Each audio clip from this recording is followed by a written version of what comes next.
হযরত আদম ও বিবি হাওয়া আলাইহিস সালামের মাধ্যমে আল্লাহ রাব্বুল আলামিন এই পৃথিবীতে মানব জাতির বংশ বিস্তার করেছিলেন।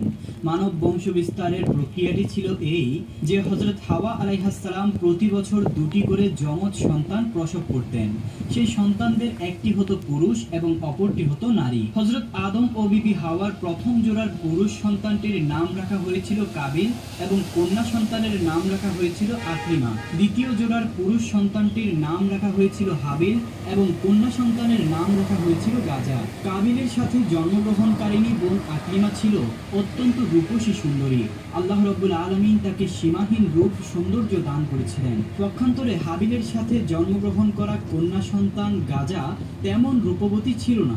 আল্লাহ রাব্বুল আলামিন তাকে তেমন রূপ সৌন্দর্য দেননি। এভাবেই প্রতি বছর বিবি হাওয়া আলাইহিস সালাম যমজ সন্তান জন্মদান করতে লাগলেন এবং মানবের বংশ বিস্তার হয়ে চলল।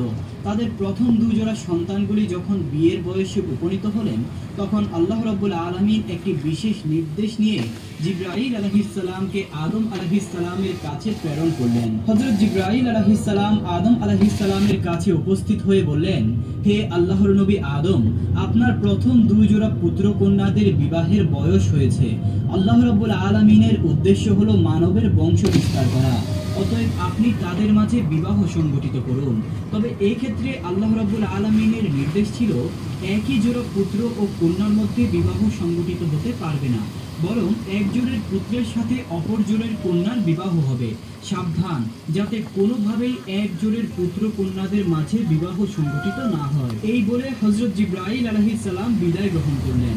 আল্লাহ রাব্বুল আলামিনের পক্ষ থেকে নির্দেশ লাভ করে হযরত আদম আলাইহিস সালাম তার দুই পুত্র হাবিল ও কাবিলকে ডাকলেন এবং তাদেরকে বললেন, হে বৎস, আল্লাহ রাব্বুল আলামিনের পক্ষ থেকে একটি বিশেষ নির্দেশ এসেছে। তোমাদের বিবাহের বয়স হয়েছে আর আল্লাহ রাব্বুল আলামিনের উদ্দেশ্য হলো মানবের বংশ বিস্তার করা। অতএব আমি তোমাদের মাঝে বিবাহ সংগঠিত করে দিতে চাই। হে বৎস, তোমরা শুনে রাখো, বিবাহের ক্ষেত্রে আল্লাহ রাব্বুল আলামিনের বিধান হলো একই জোড়ের পুত্র কন্যার মাঝে বিবাহ সংগঠিত হতে পারবে না, বরং প্রথম জোড়ের কন্যাকে দ্বিতীয় জোড়ের পুত্রের সাথে বিবাহ দিতে হবে এবং দ্বিতীয় জোড়ের পুত্রকে প্রথম জোড়ের কন্যার সাথে বিবাহ দিতে হবে। সুতরাং কাবিল বিবাহ করবে গাজাকে এবং হাবিল বিবাহ করবে আকলিমাকে। পিতার এইরূপ আদেশ শুনে হাবিল নীরব রইল, কিন্তু কাবিল প্রবল আপত্তি করে বসলো এবং সে প্রতিবাদের সুরে বলে উঠল, হে আমার পিতা, আপনি আমাদেরকে যে নির্দেশ দিচ্ছেন তা বড় অন্যায় ও ইনসাফহীন একটি নির্দেশ। আকলিমা আমার সাথে জন্মগ্রহণ করেছে, যুক্তির দাবি এটাই যে তাকে আমার সাথেই বিবাহ দেওয়া হবে, আর গাজা হাবিলের সাথে জন্মগ্রহণ করেছে, অতএব তাকে হাবিলের সাথেই বিবাহ দেওয়া হোক। আমার বোন আকলিমা অনেক সুন্দর ও সুশ্রী, পক্ষান্তরে গাজা অনেক কুৎসিত। আমি আমার বোন আকলিমাকে ছাড়া অন্য কাউকেই বিবাহ করব না। সুতরাং হাবিল তার কুৎসিত বোন গাজাকে বিবাহ করুক আর আমি আমার সুন্দরী বোন আকলিমাকেই বিবাহ করব।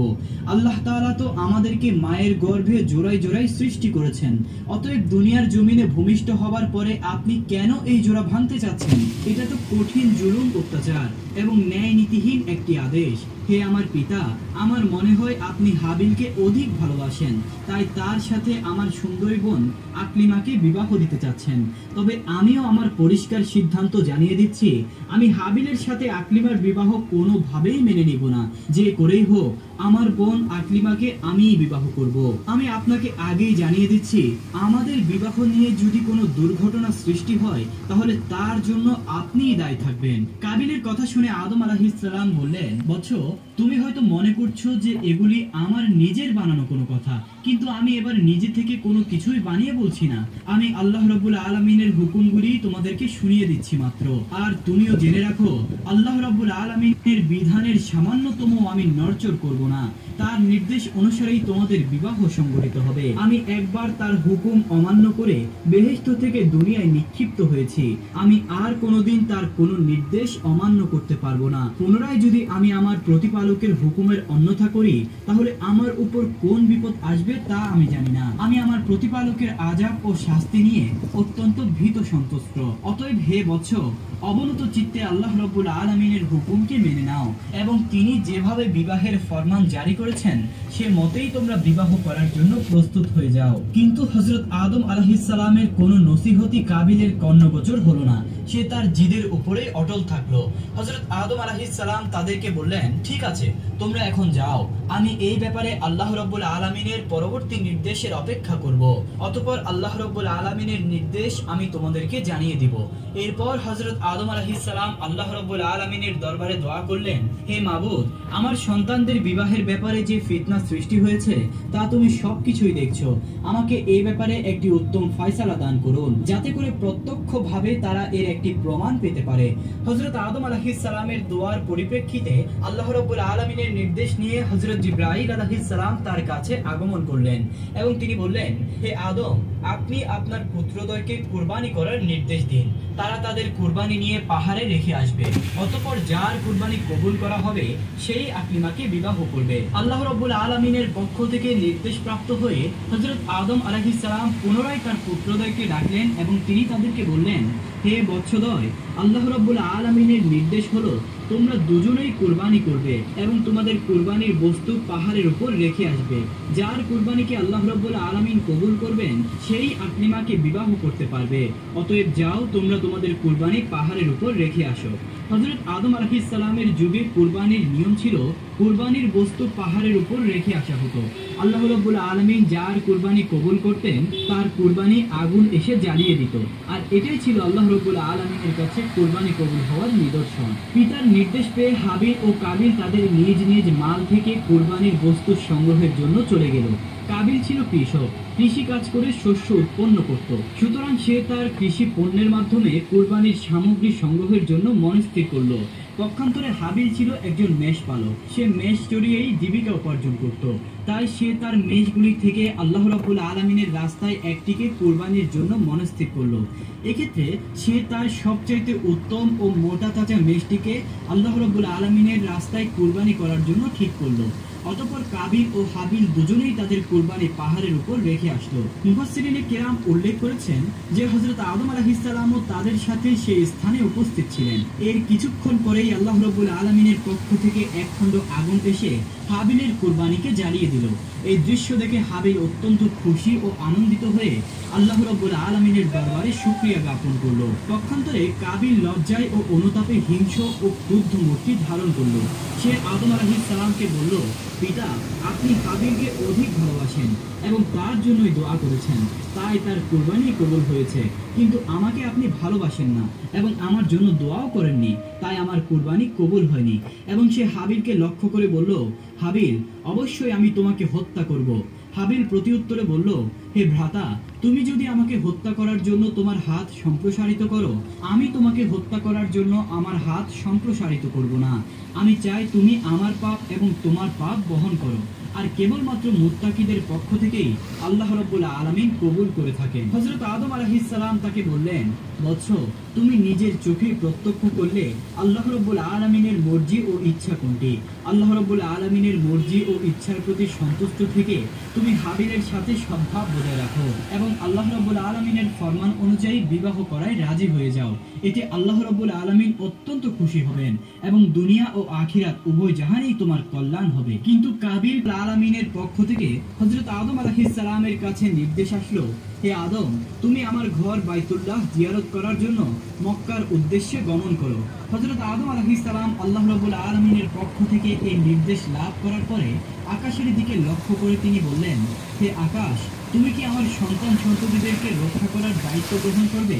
প্রতিউত্তরে আকাশ বলল, হে আদম, আমি তোমার সন্তানদেরকে রক্ষার দায়িত্ব গ্রহণ করতে পারবো না। এরপরে হযরত আদম আলাইহিস সালাম পাহাড়কে লক্ষ্য করে বললেন, হে পাহাড়, তুমি কি আমার সন্তানদেরকে রক্ষার দায়িত্ব গ্রহণ করতে পারবে? পাহাড় জবাব দিল, হে আদম, আমি তোমার সন্তানদেরকে রক্ষার দায়িত্ব গ্রহণ করতে পারবো না। অতঃপর হযরত আদম আলাইহিস সালাম জমিনকে লক্ষ্য করে বললেন, হে জমিন, তুমি কি আমার সন্তানদেরকে রক্ষা করার দায়িত্ব গ্রহণ করতে পারবে? জমিনও হযরত আদম আলাইহিস সালামকে একই উত্তর দিল। তখন হযরত আদম আলাইহিস সালাম হাবিলকে বললেন, হে হাবিল, তুমি কি আমার সন্তানদেরকে রক্ষা করার দায়িত্ব গ্রহণ করতে পারবে? হাবিল বলল, হে আমার পিতা, আল্লাহ রাব্বুল আলামিন যদি আমার উপর অনুগ্রহ করেন তাহলে অবশ্যই আমি এই দায়িত্ব গ্রহণ করতে রাজি আছি। এরপরে হযরত আদম ও বিবি হাওয়া স্বীয় সন্তানদেরকে রক্ষণাবেক্ষণের দায়িত্ব হাবিলের কাছে দিয়ে মক্কা তার উদ্দেশ্যে রওনা হয়ে গেলেন। আদম আলাইহিস সালাম হজে গমন করার পরে কাবিল তার উদ্দেশ্য সিদ্ধির জন্য একটি বিশাল সুযোগ পেয়ে গেল। এতদিনে সে পিতার শাস্তির ভয়ে তার উদ্দেশ্য সিদ্ধ করতে পারছিল না, কিন্তু যখন পিতা তাদের থেকে দূরে চলে গেল তখন আর কিসের ভয়। কোনো একদিন হাবিল তার বকরি ও মেষপাল চড়াতে মাঠে গেল। এরপরে সে ক্লান্ত হয়ে একটি বৃক্ষের ছায়ায় ঘুমিয়ে পড়ল। কাবিল যখন দেখলো হাবিল নির্জন একটি প্রান্তরে গাছের ছায়ায় একাই ঘুমিয়ে রয়েছে, তখন সে সেটিকে বিশেষ সুযোগ মনে করতে লাগলো। সে ভাবলো হাবিলকে হত্যা করার জন্য এটাই উপযুক্ত সময়, কিন্তু সে একটি বিপদের সম্মুখীন হয়ে গেল। হত্যা করবে তো ঠিকই, কিন্তু হত্যা করবে কোন উপায়ে তা সে স্থির করতে পারল না। যেহেতু ইতিপূর্বে কেউ কোনো মানুষ হত্যা করেনি, তাই এই পদ্ধতি কাবিলের জানা ছিল না। মানব জাতির চিরশত্রু ইবলিস যখন দেখলো হত্যা করা নিয়ে হাবিল একটি বিশেষ সমস্যায় পতিত হয়েছে, তখন সে ভাবতে লাগলো অবশ্যই তাকে সাহায্য করা আমার একান্ত দায়িত্ব ও কর্তব্য। মূলত সে তো এরকম একটি সুযোগের অপেক্ষায় ছিল। অধিকের আকৃতিতে কাবিলের সামনে আত্মপ্রকাশ করলো। অতঃপর সে তার শয়তানি শক্তির বলে একটি কৃত্রিম সাপ তৈরি করলো। সাপটি ধীরে ধীরে মানবরূপী ইবলিসের দিকে এগিয়ে আসতে লাগলো। ইবলিস জমিন থেকে একটি পাথর উঠিয়ে সাপের মাথা লক্ষ্য করে ছুঁড়ে মারল। ফলে সাপের মাথা চূর্ণ বিচূর্ণ হয়ে গেল এবং সেখানেই সাপটি প্রাণ ত্যাগ করলো। হত্যা করার এই পদ্ধতি দেখে কাবিল অত্যন্ত খুশি হলো এবং সে স্থির করলো এই পদ্ধতিতেই সে তার ভাই হাবিলকে হত্যা করবে। হত্যা করার পদ্ধতি স্বীকার করে কাবিল ধীরে ধীরে হাবিলের দিকে এগিয়ে যেতে লাগলো।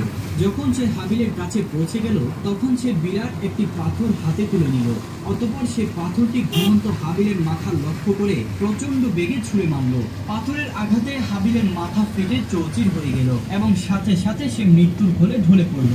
হাবিলের মৃত্যু তো হলো ঠিকই, কিন্তু এখন একটি নতুন সমস্যা দেখা দিল, আর তা হলো এই যে হাবিলের মৃতদেহ কিভাবে গোপন করে নিজের আত্মরক্ষা করবে। তার মনে এই চিন্তা দেখা দিল যে যদি হাবিলের লাশ এভাবে এখানে পড়ে থাকে তাহলে তার মৃত্যুর কথা নিশ্চয়ই পিতার কর্ণগোচর হবে এবং আমি যে তার হত্যাকাণ্ড ঘটিয়েছি এটা অবশ্যই তিনি বুঝতে পারবেন। সুতরাং হাবিলের মৃত্যুর খবর কিছুতেই যাতে পিতার কানে না পৌঁছে এবং তার লাশেরও যাতে তিনি কোনো সন্ধান না পান, এজন্য তার লাশকে গোপন করে রাখা দরকার। কিন্তু কাবিল বুঝতে পারছিল না যে কিভাবে সে তার ভাই হাবিলকে দাফন করবে। যেহেতু ইতিপূর্বে এই কাজ পৃথিবীর কোনো মানুষই করেনি, তাই কাবিল তার ভাই হাবিলের মৃত লাশ কাঁধে নিয়ে এদিক সেদিক ঘোরাঘুরি করতে লাগলো। আর সে ভাবতে লাগলো কিভাবে এই লাশটিকে গোপন করা যায়। অনেক মুফাসসিরিন কেরামগণ বলেছেন কাবিল এভাবে তার ভাইয়ের লাশটিকে নিয়ে 1 বছর পর্যন্ত ঘুরেছিল। অনেকের মতে কয়েক মাস ঘুরেছিল, আবার কেউ কেউ বলেন কয়েক দিন বা কয়েক সপ্তাহ পর্যন্ত ঘুরেছিল। তবে সঠিক ব্যাপারটি আল্লাহ রাব্বুল আলামিনই ভালো জানেন। কাবিল যখন তার ভাই হাবিলের মৃত লাশটি কাঁধে করে এভাবে ঘুরে বেড়াচ্ছিল, তখন আল্লাহ রাব্বুল আলামিন ইচ্ছা করলেন যে তাকে দুটি নিকৃষ্ট প্রাণী দিয়ে মানুষ দাফন করার কাজটি শিক্ষা দান করবেন। এজন্য তিনি তার সামনে দুটি কাককে পাঠিয়ে দিলেন। কাক দুটি কাবিলের সামনে আবির্ভূত হয়ে ভীষণ মারামারি শুরু করে দিল। তারা একে অপরকে ঠোঁট দিয়ে ঠোকাতে শুরু করলো। এরপর একটি কাক অপর কাকটিকে হত্যা করলো। এরপর জীবিত কাকটি তার ঠোঁট দিয়ে একটি গর্ত খনন করলো এবং মৃত কাকটিকে সেই গর্তের মধ্যে রেখে তার উপর মাটি চাপা দিল এবং সে উড়ে চলে গেল। তাদের কাছ থেকে মানুষ দাফনের এই পদ্ধতি শিক্ষা লাভ করার পরে কাবিল মনে মনে ভীষণ লজ্জিত হলো এবং সে নিজেকে এই বলে ধিক্কার দিতে লাগলো যে হায়রে, আমি এই সামান্য কাকের মতো বুদ্ধিমান নয়। একটি কাক মানুষ দাফনের যে পদ্ধতি জানে, আমি সেই পদ্ধতিও জানি না। আমি এই কাকটির মতো তো হতে পারলাম না। কত নিকৃষ্ট আমি। কাকদের থেকে মানুষ দাফনের এই পদ্ধতি শিক্ষা লাভ করার পরে কাবিলও তার ভাই হাবিলকে দাফন করার জন্য একটি কবর খনন করলো। অতঃপর সেই কবরে হাবিলের লাশটি রেখে তার উপর মাটি চাপা দিল। হাবিলকে দাফন করার পরে সে একেবারে নিশ্চিত হয়ে গেল এবং মনে মনে ভাবতে লাগলো যে করেই হোক এই বিপদ থেকে আমি নিষ্কৃতি লাভ করলাম। এখন আর আমাকে থামাই কে? আকলিমাকে তো আমিই বিবাহ করব। এসব ভাবতে ভাবতে সে পথ চলছিল আর অপেক্ষা করছিল কখন সে বাড়িতে গিয়ে পৌঁছবে। এমন সময় আল্লাহ রাব্বুল আলামিন জমিনকে নির্দেশ দিলেন, হে জমিন, তুমি কাবিলের দেহ হাঁটু পর্যন্ত গ্রাস করে ফেলো, তাকে নাড়াচাড়া করতে দিও না। সে তার নিজের ভাইকে হত্যা করে মহাপাপীতে পরিণত হয়েছে। জমিন সাথে সাথে আল্লাহ রাব্বুল আলামিনের নির্দেশ পালন করলো এবং কাবিলকে হাঁটু পর্যন্ত গ্রাস করে ফেললো। হতভাগ্য কাবিল আর তার পা টেনে জমিন থেকে তুলতে পারলো না। সে বুঝতে পারলো এই শাস্তি আল্লাহ রাব্বুল আলামিনের পক্ষ থেকে এসেছে। এই কথা বুঝতে পেরে সে আল্লাহ রাব্বুল আলামিনের দরবারে কাকুতি মিনতি করে বলতে লাগলো, হে মাবুদ, ইবলিস তো গুনাহ করে তোমার দরবার থেকে বিতাড়িত হয়েছিল মাত্র, কিন্তু জমিন থেকে এভাবে তাকে গ্রাস করা হয়নি। আমার অপরাধ কি ইবলিসের অপরাধের চেয়েও বড় যে জমিন আমাকে এভাবে গ্রাস করে নিল? আল্লাহর পক্ষ থেকে তাকে জবাব দেওয়া হলো, ওহে দুরাচার, সে যত বড় অপরাধই করুক না কেন, সে নিজের হাতে নিজের ভাইকে হত্যা করেনি। কাবিল আবার বলল, হে মাবুদ, আমার পিতা বেহেশতে অবস্থানকালে তোমার হুকুম অমান্য করে বড় গুনাহ করেছিল, তাকে তুমি শাস্তি দিয়েছো বটে, কিন্তু তাকেও তো জমিন থেকে এভাবে গ্রাস করে দাওনি। আল্লাহর তরফ থেকে জবাব আসলো, হে নিষ্ঠুর, তোমার পিতা আমার আদেশ অমান্য করে অন্যায় করেছিল নিজের প্রতি, কিন্তু তুমি এমন অপরাধ করেছো যার দ্বারা অন্যের হক নষ্ট হয়েছে, তুমি অন্যের প্রতি অবিচার করেছো, সুতরাং তোমার অপরাধ সর্বাপেক্ষা গুরুতর। এরপর আল্লাহ রাব্বুল আলামিন জমিনকে নির্দেশ দিলেন, হে জমিন, তুমি কাবিলের দেহকে তার বুক পর্যন্ত গ্রাস করে ফেলো। সাথে সাথে জমিন আল্লাহ রাব্বুল আলামিনের হুকুম পালন করলো এবং কাবিলের দেহকে বুক পর্যন্ত গ্রাস করে ফেললো। তখন কাবিল দিশেহারা হয়ে ব্যাকুলভাবে আল্লাহর দরবারে মিনতি জানাতে লাগলো, হে দয়াময় প্রভু, আমি না বুঝে ইবলিসের প্ররোচনায় পড়ে আমার ভাই হাবিলকে হত্যা করেছি এবং আমি মহা অন্যায় করেছি। সত্যি এর চেয়ে বড় অন্যায় আর কিছুই নেই। কিন্তু হে দয়াময়, তোমার রহমত, হে দয়াময় প্রভু, আমি না বুঝে ইবলিসের প্ররোচনায় পড়ে আমার ভাই হাবিলকে হত্যা করেছি এবং আমি মহা অন্যায় করেছি। সত্যি এর চেয়ে বড় অন্যায় আর কিছুই নেই। কিন্তু হে দয়াময়, তোমার রহমত তো অপরিসীম। তুমি